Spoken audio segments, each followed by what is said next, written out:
enviaste a tu Hijo aquí. Bueno, desafiando el poder del mal, y vamos a estar hablando rápidamente en el libro de Daniel, capítulo 1, capítulo 3. Yo disfruté este estudio.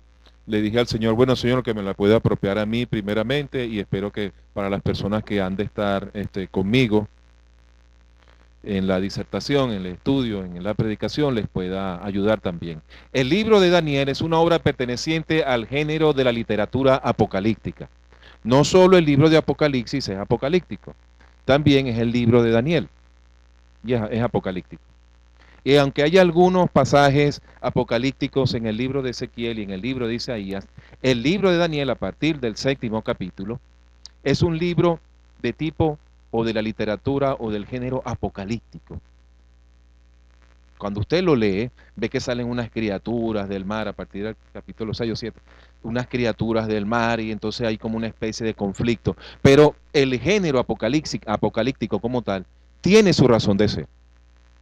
Y la característica es que en este libro de Daniel es bigenérico, es narrativa y apocalíptico, es bilingüístico, está en arameo y en hebreo, y es bitemporal porque trata cosas del siglo VI antes de Cristo y del siglo II antes de Cristo.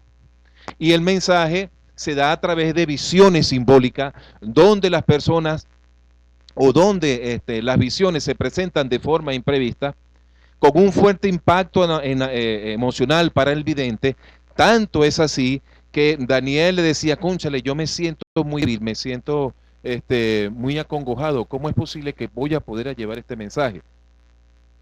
Y presenta el curso de la historia humana en dos actos principalmente.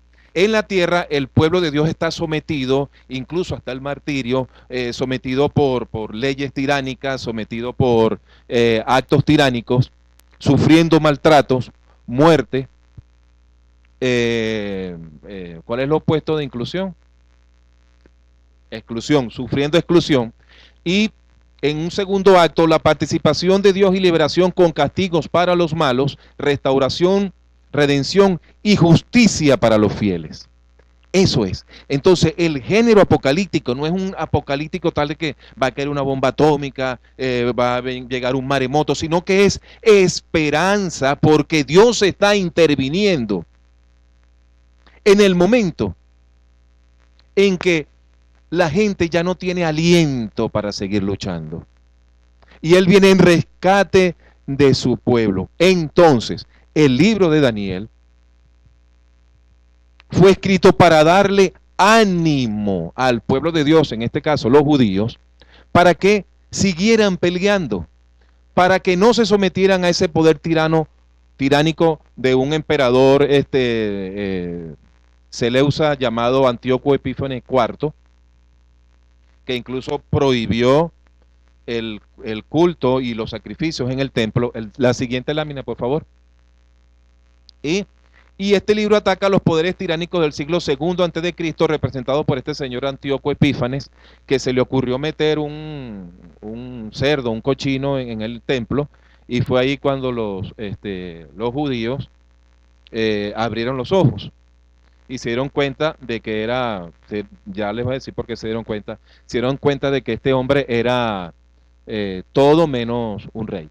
Y alienta a los oprimidos a tener esperanza, a retarles primero con fe, segundo con inteligencia, y luego, algo muy importante, con astucia.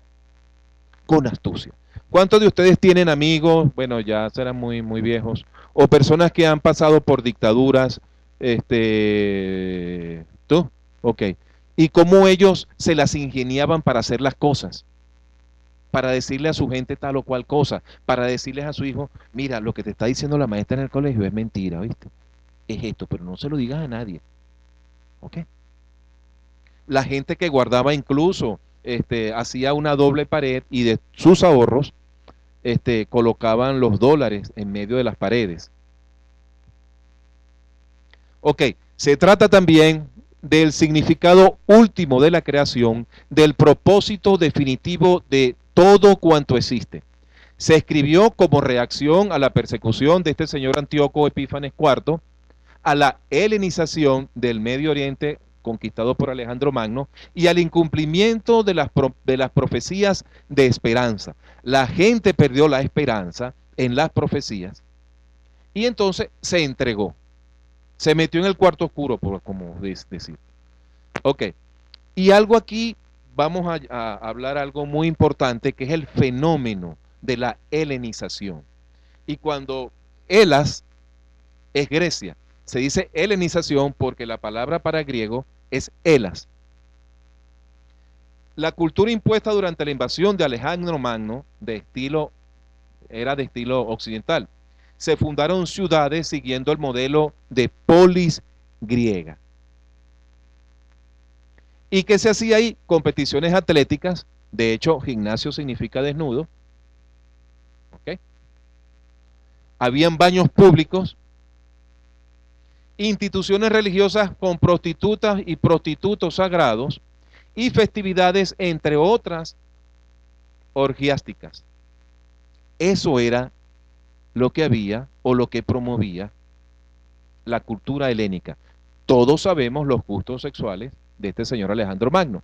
Era un hombre fiero, valiente, pero tenía debilidades. Y en una oportunidad se atrevió a matar a uno de sus generales porque le dijo, mira, cónchale, tú eres el general, tú vas al frente con nosotros y tal, y andas con ese hombre, bueno, no me acuerdo, con ese muchacho. Agarró una lanza, la lanzó y lo atravesó y hasta ahí llegó. A uno de sus generales. Entonces, por favor, colócame lo de helenización. El fenómeno de helenización.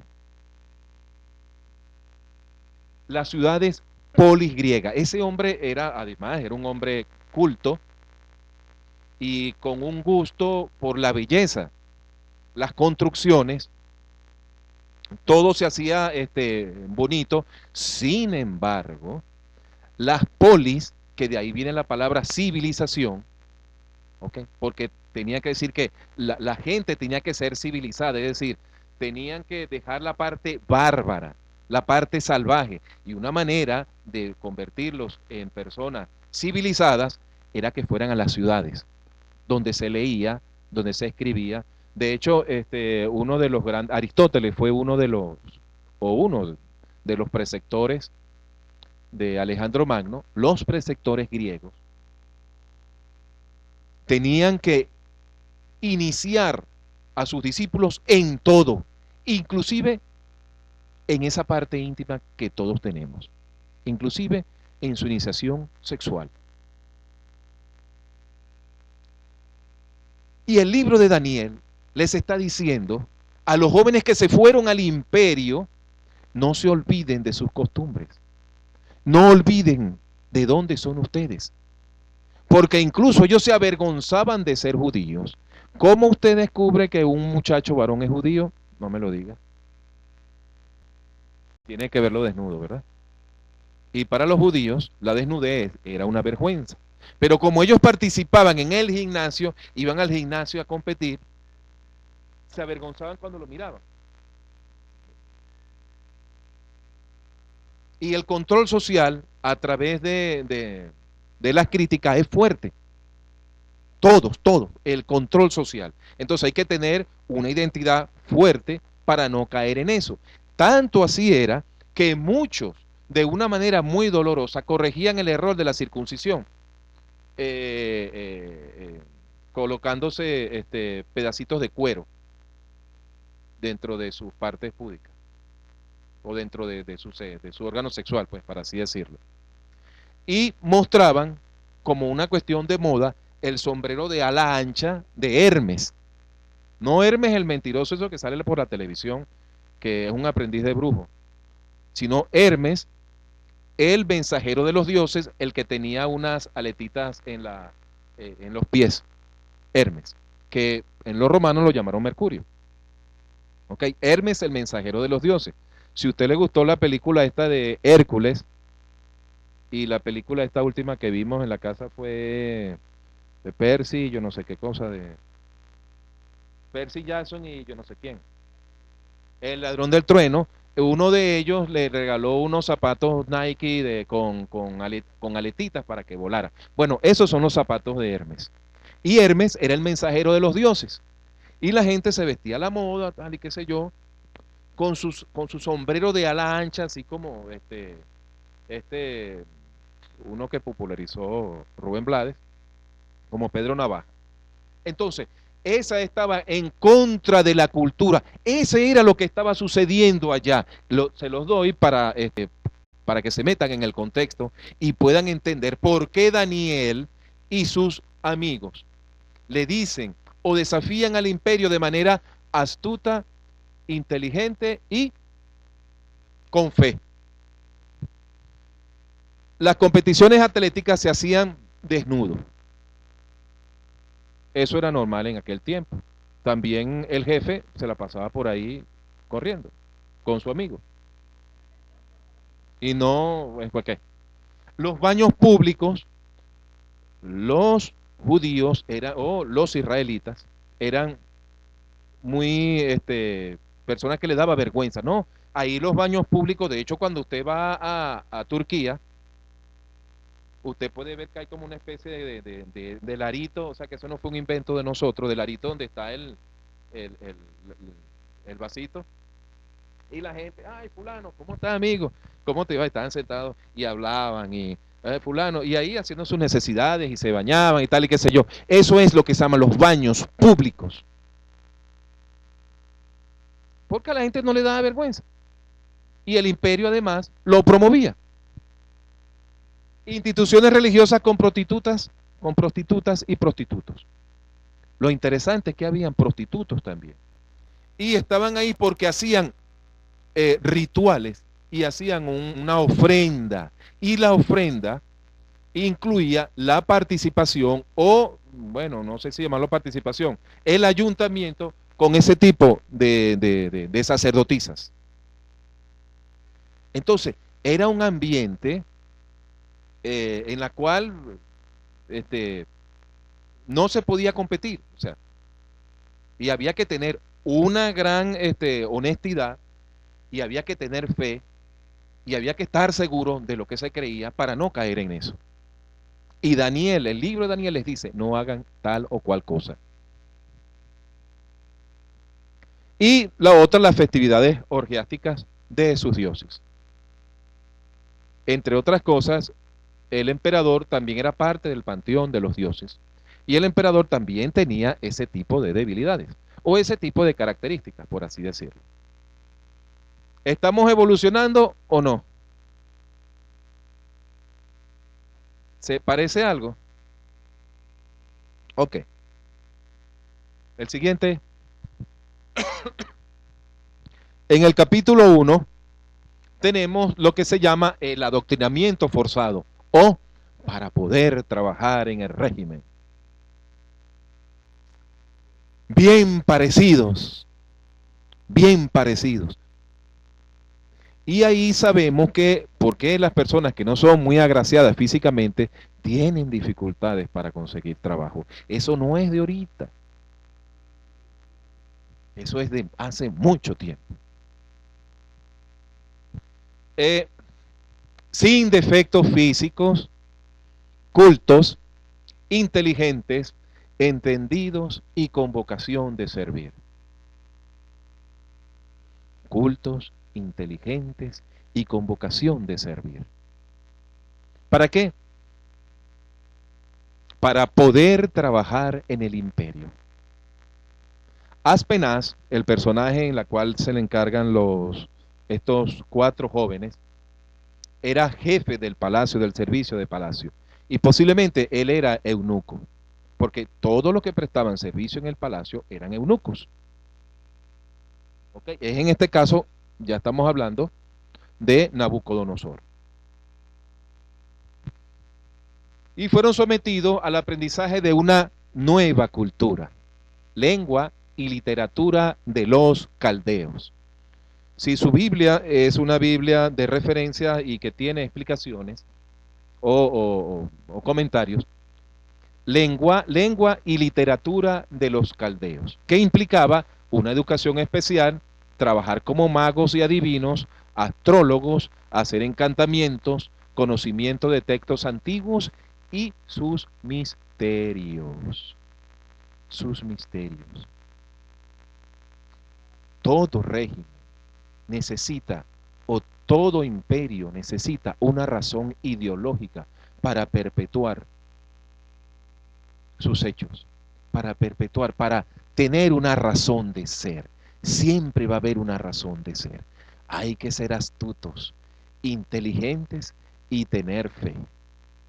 Astutos, inteligentes y tener fe. Tener fe. El Señor es nuestra luz. Dios es nuestro amparo y nuestra fortaleza, nuestro pronto auxilio en la tribulación. ¿Qué dice el Salmo número 91 en el primer versículo? El que habita al amigo del Altísimo, diré yo al Señor, esperanza mía y castillo mío, mi Dios, ¿en quién? ¿Qué dice además?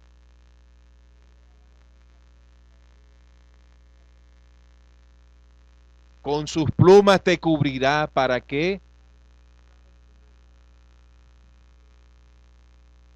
Esa es una declaración hacia mí de lo que yo creo, para no estar en los baños públicos, en los gimnasios, ni haciendo sacrificios de gozadera con los y las. Porque es increíble, en un ambiente como ese, es casi imposible mantenerse fiel. Pero sí podemos, hermano, porque Dios es nuestro amparo y nuestra fortaleza. Además dice, escondido en Cristo estoy guardado en Él. Y pase lo que pase, sea que parta de este mundo o permanezca, estoy con Él. ¿De quién temeré? Y hay de quién se meta conmigo, porque hay uno mayor que yo que lucha por mí. Este señor, Antíoco, fue muerto por su tesorero en el año 164 por ambición. Y habían hecho una cantidad de marramuncia y tal, y qué sé yo, habían matado al otro, que no sé, ustedes saben cómo es, el otro lo envenenaron, se comió un chaguarma y le dio algo y se quedó en el sitio. ¿Ok? Entonces, voy a leerles, aunque ustedes se saben esto, voy a leerles el pasaje. Por favor, el anterior, el de... Ok, el adoctrinamiento forzado. Los caldeos llegó a ser como una especie de tribu semítica que por sus condiciones de guerrero y sus condiciones más belicosas pudieron apoderarse del territorio. Y Nabucodonosor venía de esa tribu. Ok. Y dice aquí, durante el tercer año del reinado de Joaquín, rey de Judá, el rey Nabucodonosor de Babilonia llegó a Jerusalén y rodeó la ciudad con su ejército. El Señor dejó que Nabucodonosor capturara a Joaquín y aquí que también, y que también cayera en su poder gran parte de los utensilios del templo. Nabucodonosor se llevó los prisioneros a Babilonia y puso los utensilios sagrados en el del tesoro del reino en el templo de sus dioses. Además, ordenó a Aspenaz, jefe de los servicios del palacio, que entre los israelitas de la familia real y de la familia distinguida trajera jóvenes bien parecidos, sin ningún defecto físico, cultos e inteligentes, entendidos en todos los campos del saber y aptos para servir en el palacio real. A ellos se les enseñaría el lenguaje y la literatura de los caldeos. Nabucodonosor ordenó también que a estos jóvenes se les diera todos los días el mismo alimento y vinos que él les servía, o que a él les servían, y que los educaran durante 3 años, al cabo de los cuales quedaría a su servicio. Yo soy educador y en las teorías que nos dan acerca de la educación, de cómo apropiar cierta cultura, están los 3 años. El niño logra su máximo, la incorporación o de su cerebro entre los 0 a los 3, 5 años. Se aprende. Si usted va a un país y es una persona interesada, usted ya a los 3 años tiene que manejar de adelante hacia atrás parte de la cultura, incluido el lenguaje. Entonces, aquí viene la primera parte de cómo ser astuto y desafiar el mal con inteligencia. Lo que se quiere decir aquí, que ellos no querían comer la comida que les daba el rey, hay una prescripción de tipo culinaria o de tipo de la dieta. Ellos, los babilónicos, como así como otras culturas, así como nosotros oramos para bendecir los alimentos, ellos se los dedicaban a sus dioses. El dios tal y qué sé yo, el dios Marduk era uno de ellos y Bel también era uno de ellos. Y se lo dedicaban a sus dioses. Y ellos decidieron, para empezar, no comer la comida del rey. Y ahí está la primera parte. ¿Cómo podemos desafiar el mal? En pequeñas cosas. En pequeñas cosas. No dejando primero que entre a nuestra casa ciertos programas, cierta literatura, no promocionando entre nuestros compañeros o nuestra familia su ideología o su manera violenta o su manera grosera y abusiva. En una oportunidad, cuando en los años 1960, cuando estaba todo el movimiento por los derechos, la restitución de los derechos civiles para las personas que son de mi color en Estados Unidos y otros que son más subidos de tono,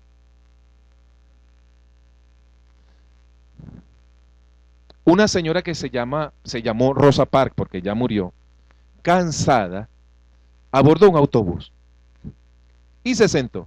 Y resulta ser que el autobús era solamente para la gente que estaba desteñida, lo que le dicen blancos, los opacos, pues. Y la señora, uno de ellos le increpó: mire señora, ¿por qué usted se está montando ahí? No sabe que esto no es para los negros, esto es para los blancos, tal y qué sé yo. Y la señora hizo caso omiso, se sentó, no se quiso parar. Esas pequeñas cosas desafían el mal, por muy grande que sea. Porque siempre los desafíos comienzan de pequeño. Posteriormente le voy a dar una lectura rápidamente de cómo los cristianos en los primeros inicios desafiaron el mal. ¿Y qué implicaba ser cristiano? ¿Y qué podemos hacer nosotros desde nuestras casas para combatir el mal? La maldad, esta vacuidad, el vacío que se está apoderando de nuestras ciudades con violencia, con grosería, con grafitis y cosas, suciedad. Eso que cuando salimos nos golpea. Y dice, bueno, ¿qué está pasando aquí? Ayer un muchacho vino en el metro, dos jóvenes, y destaparon una lata. Yo pensé que había sido accidental, no, era una lata de solera. Y se echó su trago de solera. Y yo digo, Dios mío, ¿hasta dónde hemos llegado? Yo trabajé en esa empresa y era una empresa A1, lo puedo decir. Ahí entraba un obrero y salía 10 años después ingeniero. Porque muchos de mis alumnos ahora son ingenieros. Inclusive, uno de ellos, lo vi, le pregunté: fulano, ¿te acuerdas de mí? Sí, ¿cómo estás? Ahora, ¿sigues trabajando? Sí, ahora soy jefe de división. Oye, qué maravilla. Yo lo vi cuando entró, era un aprendiz, 17 años, jefe de división de mecánica. Y me sentí bien, dije, cónchale, qué bueno. Y en una oportunidad estaba triste. Cónchale, que yo no sé para qué uno tanto estudia y me piden que haga esto y yo no sé cómo hago para investigar este problema. Y nos invitaron a una exposición de un seminario en la Facultad de Farmacia. Salí de ahí repotenciado porque vi jóvenes, así como la mayoría de ustedes, con unas propuestas de investigación excelentes, que si contra el paludismo, que si contra el dengue, que si esto, que había una que estaba en Francia, que tenía una beca del CONICYT, que había un ingeniero que estaba haciendo una pasarela y un brazo mecánico para ayudar a los que tienen condiciones de minusvalía en la parte locomotora. Unas cosas increíbles. Hay buenas noticias. Usted no es el único. En una ocasión, Elías, que era un profeta poderoso del Señor, se sintió deprimido. Señor, no consigo harina pan, la leche, el atún está caro, la carne puro pellejo. Señor, ¿qué hago? Por supuesto, no dijo eso. Y él estaba apesadumbrado, muy deprimido, porque él pensaba que estaba solo y el Señor le dijo, levántate, porque hay 5,000 que no han doblado sus rodillas, 5,000 que no han doblado sus rodillas y que no han ido a esos templos a hacer desastre. 5,000 que no ven a Hermes, 5,000 que no ven a la otra bruja. En estos días pasados estaba viendo un programa de una periodista que es muy jocosa ella, no sé cómo se llama, Mari Carmen Sobrino. ¿Y cuál será mi sorpresa? Era como las 11, yo estaba estudiando la parte del sermón, y había una mujer tirando los caracoles. Y lo peor del caso, digo peor, que no era peor, es que era una mujer bonita. Antes las brujas eran unas gordas. Hasta en una ocasión, no sé si ustedes se acuerdan de una canción de Lavillos Caracas Boys, cuando estaba Luis Herrera Campín y Luis Piñerú Ordaz. Doña Pulula una tarde se fue a consultar un brujo. Y entonces lo que me llama la atención es la receta que le da. Doña Pulula una tarde fue a leerse una baraja donde un brujo muy famoso allá en el pueblo de Jaina. Al llegar doña Pulula, llorando al brujo, le dijo, ayúdeme por piedad, ayúdeme se lo pido. Se trata de mi marido, yo creo que está yendo y yo quisiera ligero que usted me preparara algo. Anoche me vino tarde, lo besé y no me hizo caso. Dígame, señor Leloir, si me lo están conquistando, se durmió como un lirón. Y aunque usted nunca lo crea, en mi desesperación tuve que darle un jalón. Y aunque lo hice muy fuerte, siguió tranquilo durmiendo. Ay, mi Dios, si lo perdiera, me voy a morir de pena. Para empezar la consulta, dijo el hombre, corto una baraja así. Y ustedes saben lo que dijo. Por ti, por tu casa, por lo que espera. Yo digo lo que veo. Señora, él tiene otra que le está prendiendo velas para que la olvide a usted y la quiera mucho a ella. Pero ya no se preocupe, voy a hacerle una receta para que le haga un trabajo y verá cómo se aquieta. Coja un cabo de tabaco que haya botado un borracho. Tenemos agua ya y media tercia de ron. Un rabo de gato prieto. Y ligue este bastimento, prieto porque mi esposa pidió prieto. Y ligue este bastimento.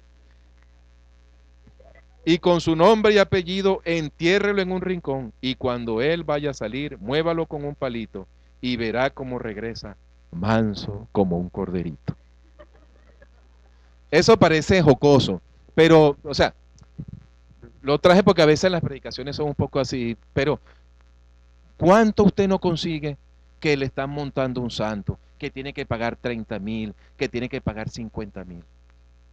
Por eso, la palabra de Dios dice que Dios nos reveló el secreto o el misterio. El misterio es Jesucristo mismo. No tenemos que estar ni en horóscopo ni nada de eso. Incluso hasta los mismos apóstoles, en virtud de las cosas que el Señor les había dicho que iban a pasar a futuro, le dijeron, Señor, dinos cuándo serán estas cosas y qué señal habrá de tu venida. O sea que el interés por el porvenir, por el futuro, es algo del ser humano. Y la gente que tiene experticia en esto, o que tiene algún tipo de experiencia en este tipo de cosas, de santería, brujería, de cosas de esas, engaña, aunque dice medias verdades. Si en alguna ocasión, cuando muchacho, cuando niño, o si usted conoce a alguien, dígale la verdad, que Jesucristo es el misterio revelado. No sabemos, Él dice que Él va a unir, la palabra dice, Él va a unir, el Señor va a unir en Cristo todas las cosas, de arriba y de abajo. Yo no sé cómo va a ser el proceso, solo sé que Cristo viene para su gloria, aleluya sea el Señor. Y que Él va a conjugar todas las cosas de tal forma que lo que esté arriba, abajo, arriba y abajo en los cielos, doble rodillas y confiese que Jesucristo es el Señor para la gloria del Padre. Eso es.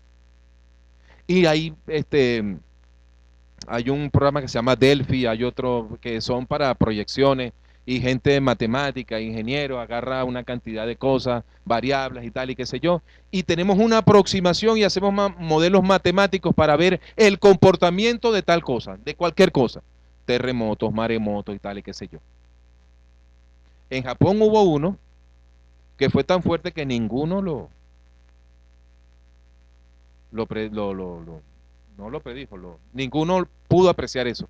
El tsunami fue algo tan extraordinario que los japoneses, que son una sociedad organizada, bien organizados, son como hormiguitas, y hacen modelos matemáticos y modelos yo no sé qué, y pim, pam, multiplicación, división, raíz cuadrada, raíz triple, yo no sé qué cosa, integrales y derivadas, ¿cierto? Cálculo. No pudieron acercarse y tuvieron una gran tragedia. Gracias a Dios, ellos son una sociedad organizada y nos están enseñando a nosotros que a pesar de las vicisitudes de su isla o de donde ellos están sentados, con la organización se pueden hacer muchas cosas. Entonces, lo primero que hay es cómo yo enfrento el mal desde mi casa, con pequeñas cosas, pequeñas cosas, pequeñas cosas.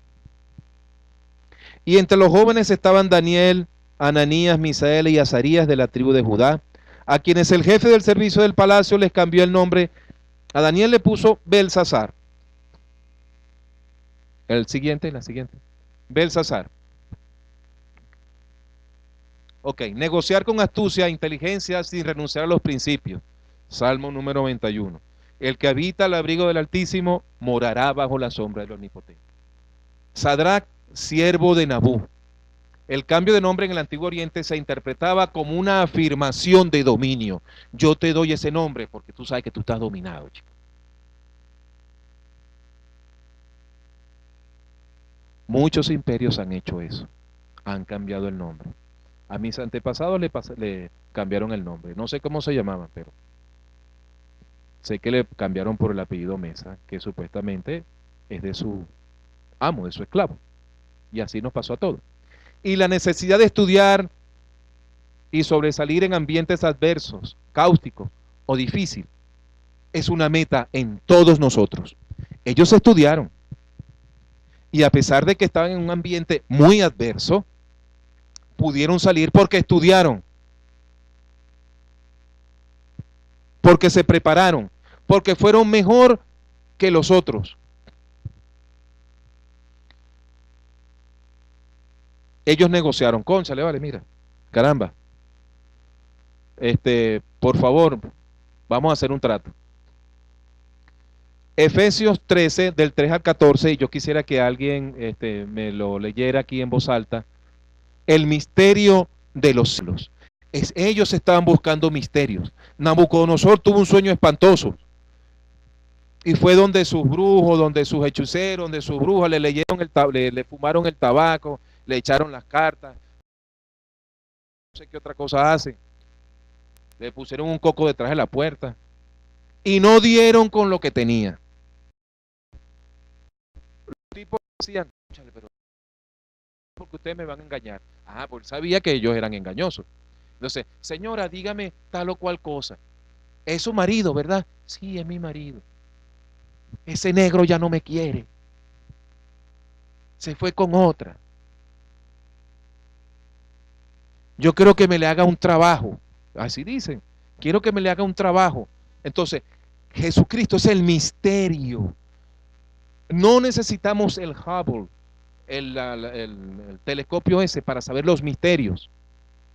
Yo sé, y yo estoy en algo que tiene que ver con la ciencia, y eso es bueno, pero Dios creó. En el principio creó Dios los cielos y la tierra. No sé cómo lo hizo. Mi cabeza no da para más, pero yo sé que la mano de Dios está ahí.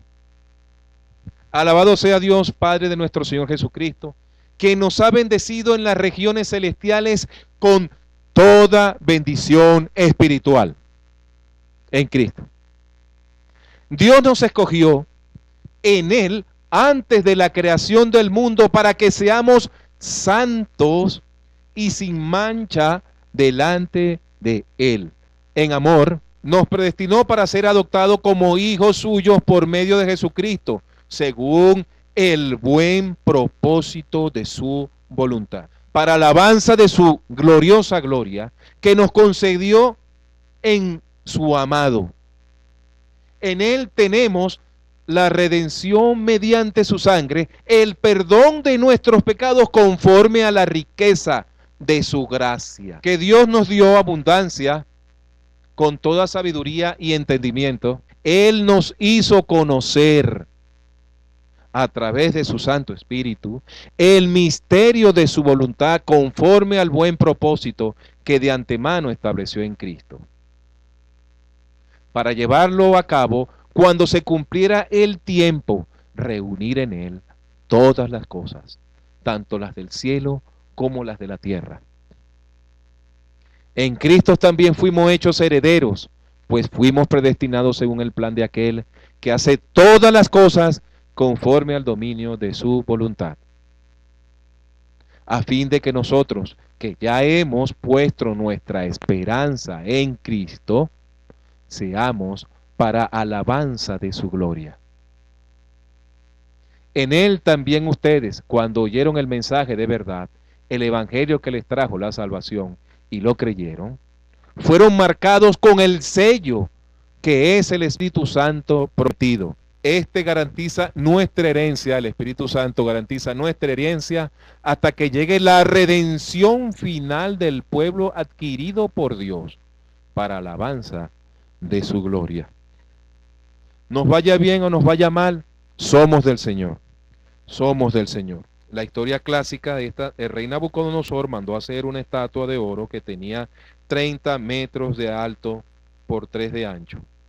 Y ordenó que la pusieran en la llanura de Dura, en la provincia de Babilonia.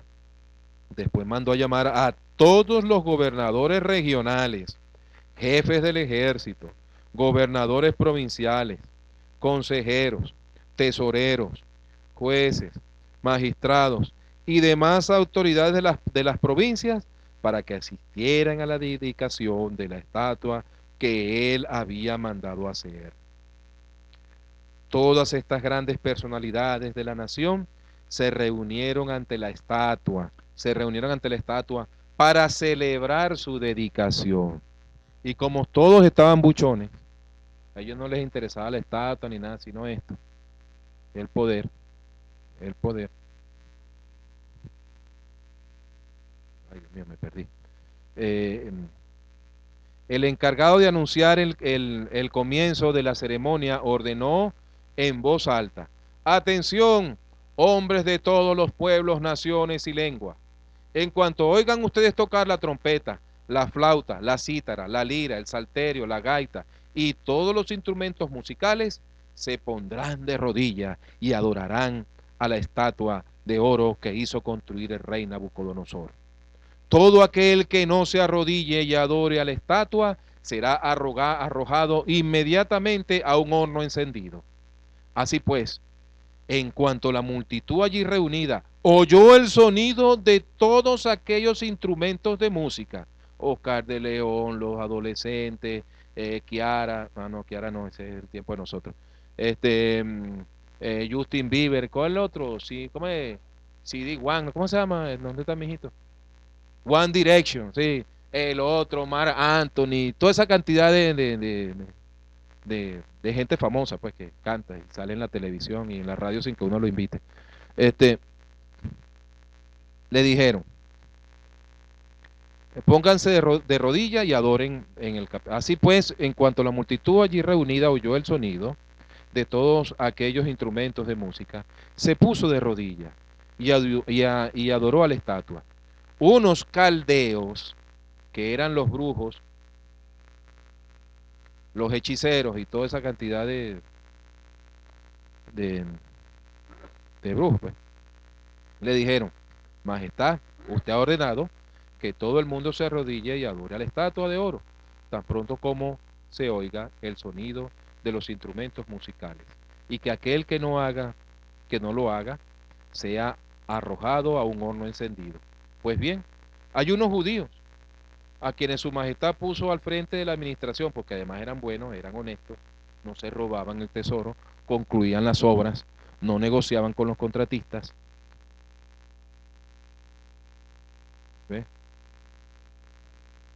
Sí, cualquier parecido con la realidad, sí, es de Ripley. Ajá. Pues bien, hay unos judíos, tal y que sé yo, okay.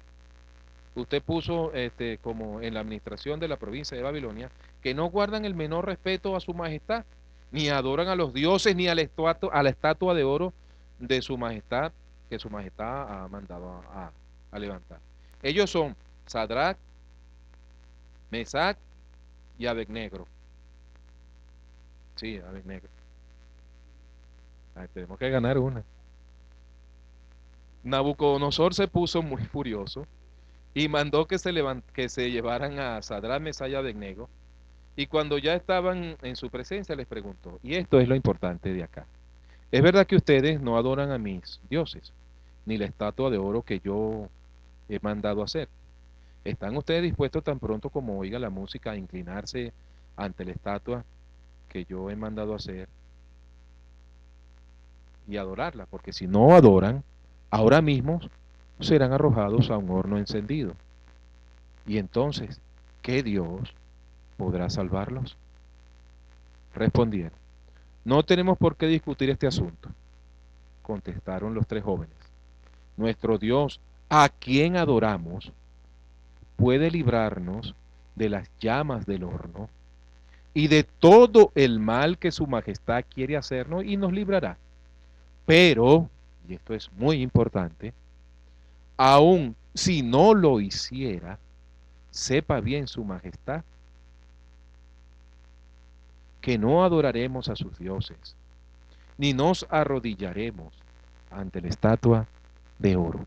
Ese mensaje era para una gente o para un pueblo que estaba oprimido, que estaba cansado de eso, que hablaban solamente de eso en el cuarto con su esposa y con su mujer y con sus hijos. Estaban cansados de la violencia, de la degradación moral. Y muchos veían cómo sus vecinos iban en fila india por esto, por esto. Yo no los critico. Los actos de fidelidad tienen sus consecuencias. Hasta aquí vamos a llegar, si ustedes quieren leer en Hechos 16, 16, del 16 al 24, hay un hecho que Pablo hizo bien y le generó un mal. El liberar a las personas tiene su costo. A veces de prisión, a veces de azote o a veces de señalamientos sociales. El desafío de mantenerse fiel y lo que significaba para los cristianos de los tiempos, de los primeros tiempos.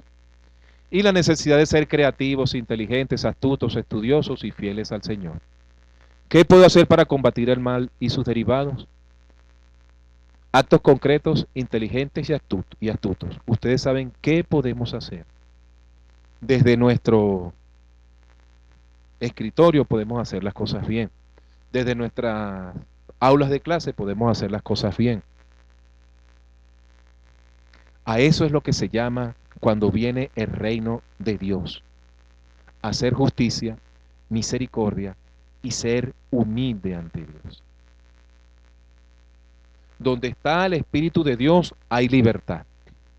Yo he venido a libertar a los cautivos, a darle luz a los ciegos, a enfermedad, a sanar a los que están enfermos y a proclamar el año agradable del Señor.